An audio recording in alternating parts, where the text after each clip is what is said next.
Buenos Buenos días. días. Buen día, Buenos Carlos días, Miguel. Carlos Miguel. Buenos días a todas las comisionadas y comisionados. Bueno, Muchas gracias por haberme convocado como resultado de la preselección a oírme. Muchas gracias a ti por gracias estar a aquí. ti por Gracias. estar aquí. Carlos Por Miguel. tu Bueno, mi nombre es Ángela Salazar. Me toca hacerte las dos preguntas que acordamos como comisionados. Y la primera es, ¿considera usted cuál es el desafío más importante que tiene la comisión en la actualidad, teniendo en cuenta toda la coyuntura que se está viviendo en el país en el tema del conflicto armado? Y como fortaleciendo esa pregunta, ¿cuál sería tu aporte al fortalecimiento de la comisión desde esa perspectiva de la primera pregunta? Sí, voy a anotar cada una de las dos para contestarlas por aparte, si me permiten. Claro, me parece muy bien. ¿Cuál considera usted que es el mayor desafío de la Comisión de la Verdad en la actualidad? ¿Y cuál sería su aporte para afrontar este reto que tenemos como comisión? Muy bien, muchas gracias. Bueno, El gran reto de la comisión su misión es lograr la construcción colectiva de un relato o narrativa sobre la verdad de este conflicto que nos ha desgarrado, que sea punto de partida para mínimamente una convivencia y ojalá una reconciliación, y para que cambie la visión de nuestra sociedad y pueda introyectar en los territorios ese nunca más a un conflicto armado, a la violencia como arma para la política. y la La segunda, segunda, en ese, y eso digo, lo anterior, ustedes lo están trabajando muy bien a través de los 4 objetivos en los cuales han articulado todas las acciones, los eventos, las iniciativas. Hay trabajo de equipo, yo me quiero sumar. Lo que más conocemos es lo trabajado en esclarecimiento.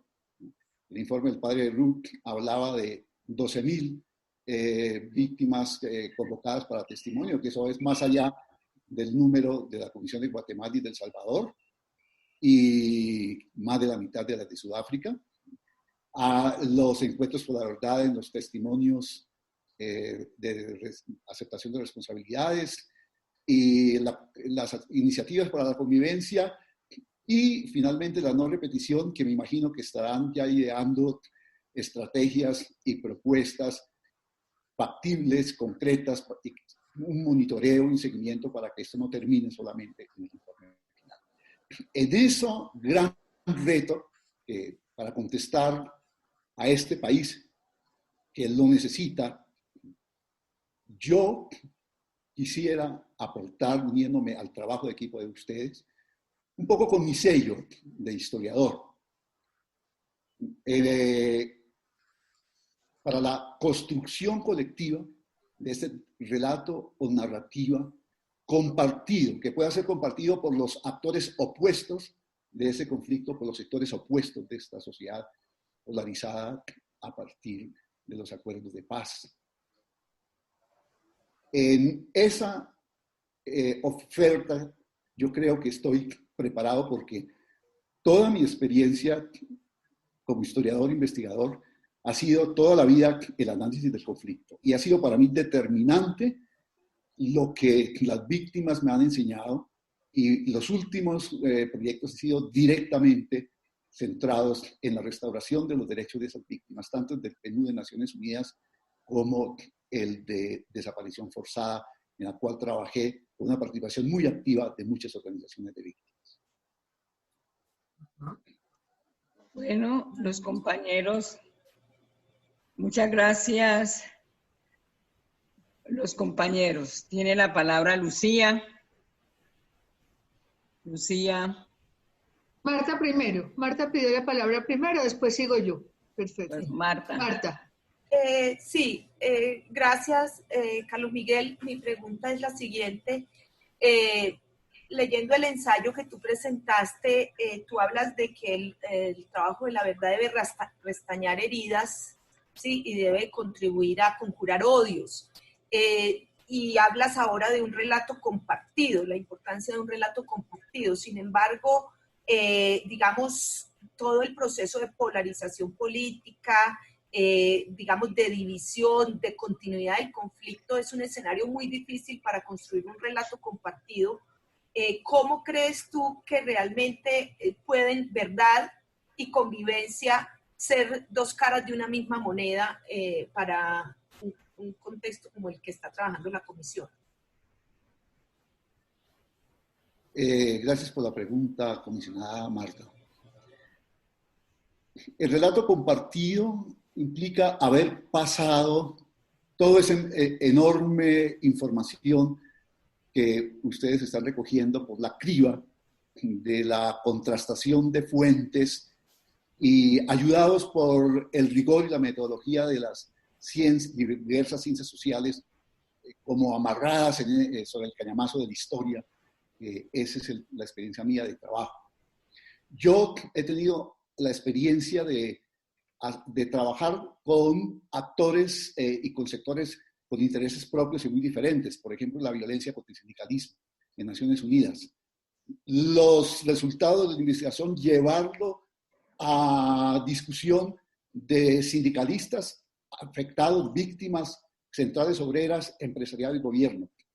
La discusión ha sido compleja, pero hemos logrado finalmente un relato que ha sido consensuado por esos tres actores. Hay una experiencia ahí muy pequeña, como una experiencia en pequeño de lo que tiene que ser esta gran experiencia de la Comisión de la Verdad a nivel de todo el país. Es la única manera de restañar heridas. Difícil, un reto muy grande, que exige primero un gran rigor y una gran metodología que nos ubique en un trabajo que sea crítico, que sea equilibrado, porque podemos tender a tener sesgos de interpretación y a colocarnos del lado solamente de uno de los actores. Naturalmente que el norte siempre va a ser la necesidad de las víctimas, pero las víctimas tienen necesidad de conocer la verdad y de ir más allá de lo que ellas mismas ya conocen y ya saben. No solamente transcribir el testimonio de ellas, sino es poner al servicio de ellas toda esta instrumentalización de las disciplinas sociales de la historia para ir más allá. Y en ese ir más allá y contrastar las distintas fuentes, que es lo que hace el historiador, podemos ir buscando un relato que finalmente pueda ser compartido. Gracias. Muchas gracias. Muchas gracias. Gracias Lucía. a ustedes. Carlos Miguel, buenos días y gracias por estar aquí con nosotros. Te pregunto, en tus trabajos y en la presentación también que haces a la comisión, se ve la exploración de metodologías novedosas de investigación, especialmente de aproximación desde las subjetividades. ¿Qué sugerencias de estas metodologías que has explorado o aprendido tendrías para hacerle a la comisión, o qué aportes desde ahí, que además de ser historiador, pues si lo acabas de nombrar, tiene que ver con las ciencias sociales? Gracias por la pregunta, comisionada Lucía. En primer lugar, yo creo que hay una necesidad de actitud, que es la escucha. Si no tenemos capacidad de escucha, no logramos la confianza, no logramos lo que nosotros queremos hacer después con todo el instrumental de las ciencias sociales y de la historia. Y en este caso, nuestro norte, las víctimas, es la escucha a las víctimas en primer lugar. Pero eso no quiere decir que no tengamos que escuchar también para contrastar fuentes a los mismos victimarios y a los terceros relacionados con las víctimas y con los victimarios. Todo eso es lo que vamos a pasar por la criba de la fuente de críticas y de los instrumentos y técnicas y metodologías que nos puede proporcionar la historia. Pero no es solamente de historia. Yo, por ejemplo, he aprendido mucho de los antropólogos. En eso, precisamente, de la escucha y de ver todas las dimensiones psicosociales del conflicto. Obviamente que trabajar de cerca con organizaciones de víctimas y especialmente, digo yo, el trabajo y el aporte de las mujeres, tanto de las mujeres como víctimas y como víctimas empoderadas y organizadas, como también el aporte de las mujeres como mis colegas. Yo he aprendido mucho de ellas a entrarme en esas dimensiones psicosociales del conflicto. Es necesaria esa sensibilidad también.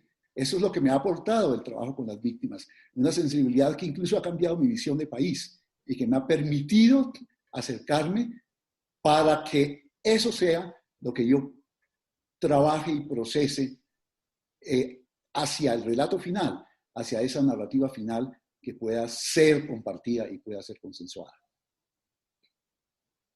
Muchas gracias. A ustedes. Muchas gracias. Lucía, comisionada Sigue. Ángela, comisionada Marta. Gracias. Sigue Patricia Tobón.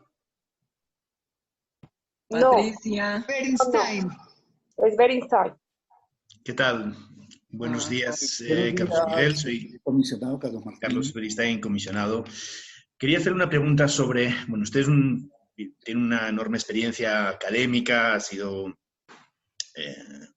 bueno, del ámbito de la sociología, de la coordinación de trabajo universitario, del trabajo sobre las alertas tempranas en la defensoría, sobre el tema sindical. ¿Cuál sería la diferencia? Yo, por ejemplo, en la comisión, entre otros temas, estoy siguiendo el tema sindical también, ¿no? Para ver qué es lo que la comisión puede hacer, decir, que sea una verdad tal vez distinta o complementaria a las cosas que se han hecho en el país. Si usted compara un poco la experiencia que tiene en diferentes ámbitos y el trabajo académico que se ha hecho, que usted ha participado, ¿cuál diría que es la diferencia entre ese trabajo, esa forma de sistematizar, escribir, usar la historia, la sociología, etcétera, ¿no? Y lo que tiene que hacer la Comisión de la Verdad pensando en su informe y en su proceso, ¿no? ¿Sí? ¿Me puede explicar un poquito si es que hay diferencias en eso o es un problema de grado o cuáles serían como las cosas nuevas que una comisión tiene que decir sobre problemas que están ya muy, entre comillas, muy investigados y sin embargo que necesitan todavía una verdad que no se ha dicho? Muchas gracias, comisionado Carlos Martín. Lo fundamental es partir de los testimonios de las víctimas. El trabajo académico no siempre tiene como punto de partida, centralidad y norte ese. Las víctimas, en primer lugar, necesitan la restauración de su propia identidad, de su propia dignidad, y ser escuchadas no es solamente ser escuchadas como dolientes, sino ser escuchadas como sujetos que reivindican sus derechos, como constructoras de democracia en su empoderamiento. Acompañarlas en ese empoderamiento y en ese reclamo por la restricción de sus derechos es la marca de una comisión que busca la verdad, ¿no? Y que no es simplemente una elucubración, como podría considerarse hasta cierto punto un trabajo puramente académico. De hecho, yo he hecho la transición en el trabajo puramente académico a en las experiencias últimas de que les hablo, en la experiencia de trabajar con organizaciones de víctimas, sobre todo mujeres, madres de desaparecidos, y en la experiencia de trabajar con organizaciones sindicales.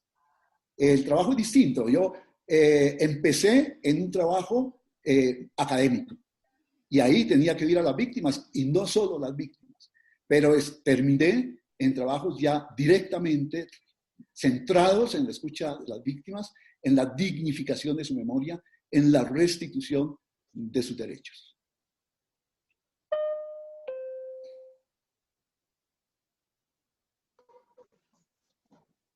¿Cuál la última pregunta, Carlos Guillermo? Carlos Miguel, buenos días. Usted tiene una experiencia con el Centro Nacional de Memoria Histórica.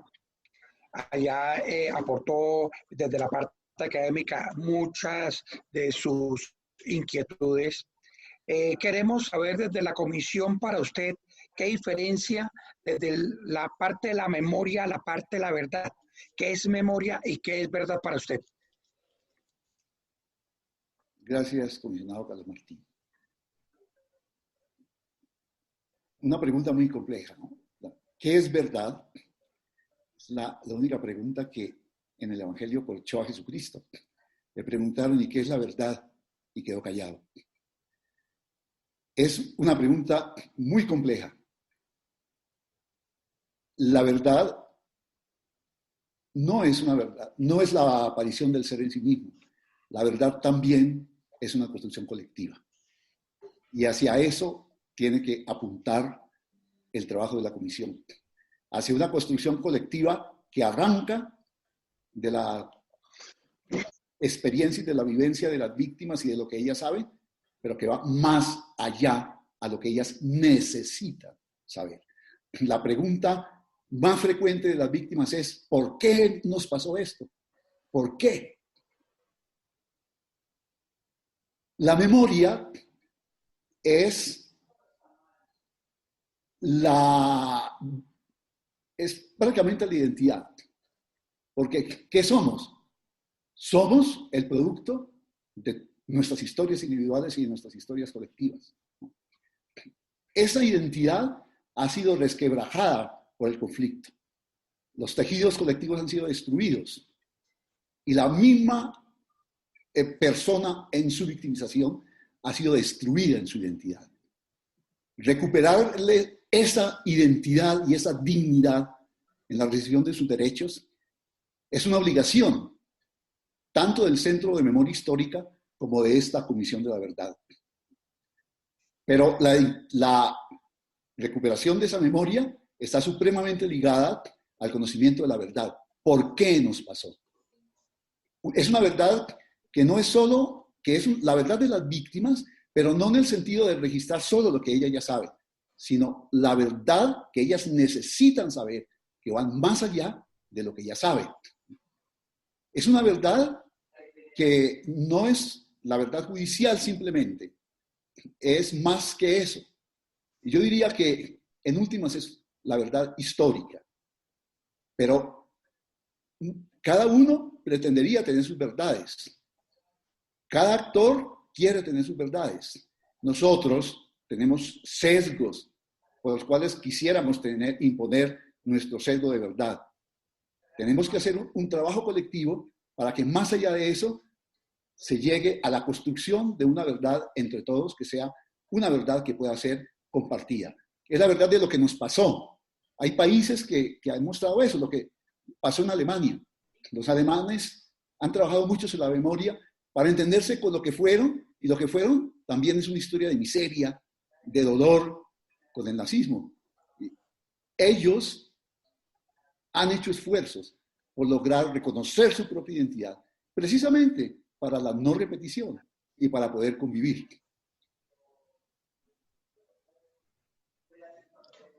Nos está pidiendo la palabra nuevamente Alejandra Miller. Alejandra. Ya, si hay tiempo, muy corto. Muy corto. Miguel, mucho gusto. De cara al informe final que debemos presentar en año y medio, ¿cierto? Quisiera preguntar a usted cómo se imagina que debe ser ese informe final que la comisión le presenta a la sociedad y al país, como cuál es el principal contenido que debe tener. Gracias, comisionada Alejandra. Muy larga la pregunta, ¿verdad? No, es muy importante. Y es muy importante porque va más allá. Me pregunta un poco por el informe final, pero la respuesta tiene que ir más allá de un simple informe, del informe final, incluso el periodo de año y medio de que me habla de esta comisión, porque yo creo que la comisión tiene que seguir trabajando y yo personalmente estoy dispuesto a seguir ya sin la investidura de comisionado, ya sin más allá, en un trabajo enorme que hay que hacer para que el informe no se quede como uno de tantos más que se echa a un cajón. Cuando yo hablo de la necesidad de construir un relato compartido, una narrativa compartida, no estoy hablando de que esto termine en un texto, en unas páginas escritas, y mucho menos en un texto de 200, 300 páginas que nadie va a leer. Ese es un problema que tenemos que ser conscientes.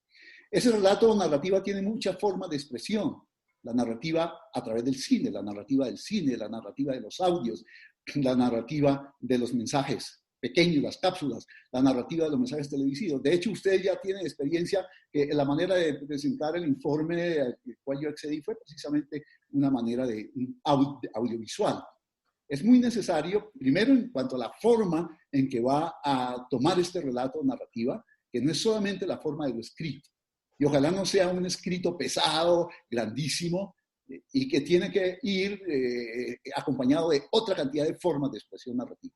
Pero importantísimo es que eso circule de verdad entre la gente y para que sea apropiado y pueda cambiar nuestra visión para nunca más. Y las recomendaciones precisamente de no repetición son fundamentales y hay que hacer toda una pedagogía, hay que hacer unas propuestas de no repetición y unas propuestas incluso de políticas públicas. La comisión no es obligante, entonces tiene que pensar cómo va a hacer para que las propuestas sean factibles, completas y se les pueda hacer seguimiento y monitoreo. El trabajo es muy grande después entonces del año y medio, ¿no? Y yo cuando digo que quiero hacer el trabajo, que tengo ganas de hacer este trabajo, sé que el trabajo es enorme y que me lo voy a echar encima con ustedes, ¿no? Pero quiero hacerlo, ¿sí? Y sobre todo esto es parte del proyecto de vida, no terminar en este año y medio, sino seguir trabajando en toda esta pedagogía, en toda esta circulación del mensaje y en las formas de seguimiento y monitoreo a la no repetición. Muchas gracias. Muchas gracias, Carlos Miguel. Muchas gracias, Carlos Miguel. Muchísimas gracias. Sí. Muchas gracias. Gracias por su presencia y sus palabras. Gracias.